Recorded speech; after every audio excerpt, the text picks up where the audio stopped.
Oh goodness me, it's hot in here. Did I have a bottle? I think I did have a bottle. It's not here. I had a request.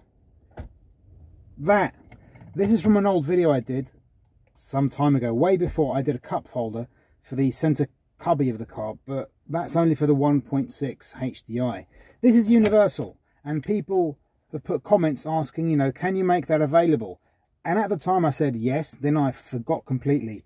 So apologies to those who asked and did not have their request fulfilled. I am sorry. This is the very earliest prototype of the thing. You're going to need a screw, by the way. If you do make this, you're going to need not a screw, a nut and a bolt. Tiny nut, tiny bolt, about 6mm across, something like that.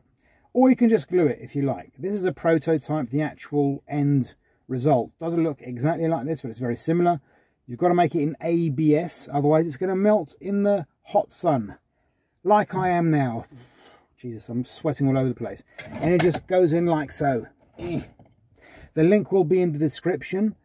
There are versions for left-hand drive like this car, but also right-hand drive, because people from right-hand drive markets deserve all the love they can get to, especially since Citroen really shafted them by putting the fuse box in the where the glove box would be. Like, the fuse box still here, and you can't, yeah, you know what I mean if you're a right-hand drive car owner. It's universal. It's from all models from 2008 to 2017. Doesn't matter if you've got a hydro-pneumatic suspension or not. This will work. That's it. If I come up with some more add-ons for this model, I will let you know, because that's lots of fun. Anyway, thanks very much for watching, and I bid you farewell.